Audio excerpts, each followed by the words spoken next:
10 বছর পর একটা মোড়ে দুই প্রাক্তনের হঠাৎ দেখা।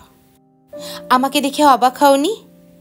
অয়ন স্বাভাবিক ভঙ্গিতে মুচকি হেসে উত্তর দেয়, হয়েছি, তবে তোমাকে দেখে নয়, তোমার লম্বা চুলগুলোকে দেখে। সুরভি হয়তো খানিকটা ইতস্তত বোধ করে বলে, আসলে ওর লম্বা চুলই পছন্দ, তাই এখন আর আগের মতন 3 মাস অন্তর অন্তর নতুন হেয়ার কাট করি না। আচ্ছা, সব ভালো তো? তারপর বলো, কেমন আছো? যেরম থাকার কথা কখনো কল্পনাও করতে পারিনি সেরকম আছি। সুরভি একটু থেমে আবার বলতে শুরু করে, বাবার কথা মতন বিয়েতে রাজি হয়ে যাওয়ার পর মনে মনে ভীষণ ভয় পাচ্ছিলাম। মনে হচ্ছিল আমি হয়তো সুখী হতে পারবো না, তোমাকে ছাড়া ভালো থাকতে পারবো না। কিন্তু বিয়ের পর আর এক মুহূর্তের জন্য এমন ভয় বা শঙ্কা কাজ করেনি কখনো। কপাল গুণে অসম্ভব ভালো একজন মানুষ পেয়েছি আমি। তার কথা বলতে গেলে সময় ফুরিয়ে যাবে, কিন্তু কথা ফুরোবে না, বুঝলে? শেষ কথাটা বলতে গিয়ে সুরভির ঠোঁটের কোণে মিষ্টি হাসি ফুটে ওঠে। অয়ন স্থির দৃষ্টি নিয়ে সেই হাসির দিকে তাকিয়ে থাকে। কি হলো, এভাবে কি দেখছো? দেখছি তোমার সরলতাকে।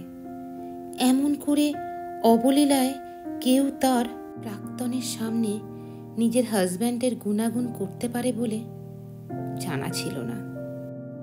ও মা, এ আবার কেমন কথা? যা সত্যি তা বলবো না? এটা কি কোনো নাটক সিনেমা নাকি, যে প্রাক্তনের সামনে সবসময় দুঃখী দুঃখী চেহারা নিয়ে উদাসী হয়ে নিজেকে উপস্থাপন করতে হবে? তা অবশ্য ঠিক বলেছ। আচ্ছা আচ্ছা, বাদ দাও বাদ দাও। তুমি বলো, তুমি কেমন আছো? যেমনটা আশা করেছিলাম তেমনটাই আছি। অয়নও একটু থেমে আবার বলতে শুরু করে, তুমি চলে যাওয়ার পর অধীর আগ্রহে অপেক্ষা করছিলাম একজন সঠিক মানুষের জন্য, যে আমাকে তোমার দেওয়া দুঃখগুলো ভুলিয়ে দেবে, আমার সকল দুর্বলতাকে মেনে নিয়ে শক্ত হাতে আমাকে সামলে নেবে, আর আমাকে তোমার থেকে অনেক অনেক বেশি ভালোবাসবে। ভাগ্যগুণে পেয়েও গেলাম সেই সঠিক মানুষটাকে। হ্যাঁ, সে খানিকটা দেরি করেই আমার জীবনে এসেছে, কিন্তু তবুও এসেছে তো। অনেকে তো সময়ের আগে চলে আসে ঠিকই, আবার সময়ের আগেই চলে যায়। শেষ কথাটা যে সুরভিকে উদ্দেশ্য করে বলা, তা সুরভি ভালো করেই বুঝতে পেরেছে, কিন্তু কোনো প্রতিক্রিয়ায় জানায়নি, বরং কৌশলে প্রসঙ্গ পাল্টে ফেলে। তা এখানে কেন এসেছিলে? কোনো দরকারে নাকি এমনি?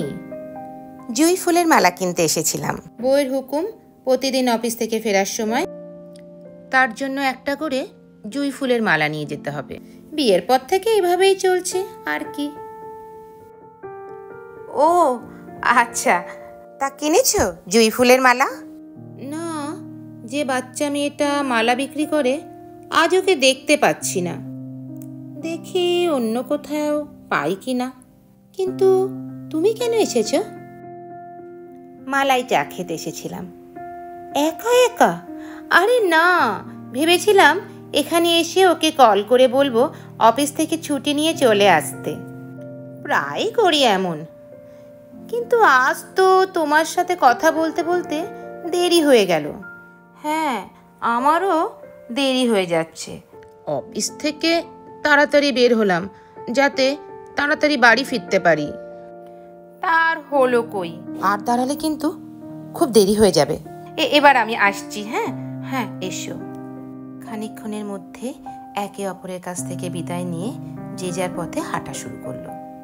বাড়িতে ফিরে ফ্রেশ না হয়ে অয়ন দুটো জুঁই ফুলের মালা তার বউয়ের দিকে এগিয়ে দিতেই চোখ মুখ কুঁচকে বউ তার দিকে তাকালো। তোমাকে না কতদিন বলেছি এসব ঢং আমার একদম ভালো লাগে না। তাও মানতাম যদি এই সস্তা মালার বদলে দামি কিছু আনতে। অয়ন কোনো প্রতিউত্তর না দিয়ে শুধু একটা দীর্ঘশ্বাস ছাড়ে, তারপর ফ্রেশ হতে চলে যায়। ওয়াশরুম থেকে তার বউয়ের গলা শুনতে পায়। গলা উঁচিয়ে বউ তাকে উদ্দেশ্য করে বলছে, অনলাইন থেকে একটা কম দামি শাড়ি অর্ডার করেছি, 4000 টাকা, কাল অফিস যাওয়ার আগে রেখে যেও। আমি মায়ের বাড়ি যাচ্ছি, রাতে ওখানেই থাকবো। আর শোনো, রান্না করার সময় একটু সাবধানে কাজ করো। গতবারে রান্নাঘরটার যা 12টা বাজিয়ে রেখেছিলে, সেগুলো পরিষ্কার করার জন্য কাজের মাসিকে বাড়তি 500 টাকা দিতে হয়েছে। মেকআপ কেনার বাজেটে টান পড়েছিল পরে। অয়ন বেসিনের আয়নার দিকে তাকিয়ে অন্যান্য দিনের মতন আজও সুরভির সাথে মনে মনে কথা বলতে শুরু করে দেয়। তুমি আমাকে আজও বুঝতে পারলে না সুরভি? চোখের মিথ্যে অভিনয় ধরতে পারলে না? মোড়ে আমি কখনোই জুঁই ফুলের মালা কিনতে যাই না, যাই তোমার স্মৃতিচারণ করতে। ড্রেসিং টেবিলের আয়নার সামনে বসে এক মনে আয়নায় নিজেকে দেখছে সুরভি। পিঠ সমান চুলগুলো সামনে এনে কাঁধের একপাশে ছড়িয়ে সে ভাবছে, নতুন নতুন হেয়ার কাট দেবার মতন সামর্থ্য বা মানসিক অবস্থা তার একদম নেই। অথচ তুমি বুঝতেই পারলে না আমি ঠিক কতটা সুখে আছি, কতটা ভালো আছি।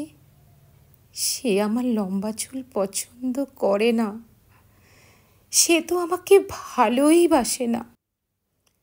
সে আমাকে লম্বা চুল রাখতে বলেছে কারণ সে প্রতি রাতে মাতলামি করে বাড়ি এসে খুব আয়েশ করে চুলের মুঠিটা ধরে মারতে পারে। মরে গিয়ে কখনো আমি ওকে কল করে অফিস থেকে চলে আসতে বলি না একসাথে চা খাবো, বরং মনে মনে প্রার্থনা করি সে যেন গুণাক্ষরেও টের না পায় যে আমি আমার প্রাক্তনের স্মৃতিচারণ করতে এখানে আসি। বরাবরের মতো আজও আমাকে অন্ধের মতো বিশ্বাস করে গেলে অয়ন। লেখা সংগৃহীত, পাঠে সঞ্চারী, মিউজিকে শুভ্রা পাল। আমার গল্প পাঠটি যদি আপনাদের ভালো লেগে থাকে সাবস্ক্রাইব করার অনুরোধ রইল। কমেন্ট করবেন আর একটা প্লিজ লাইক দেবেন।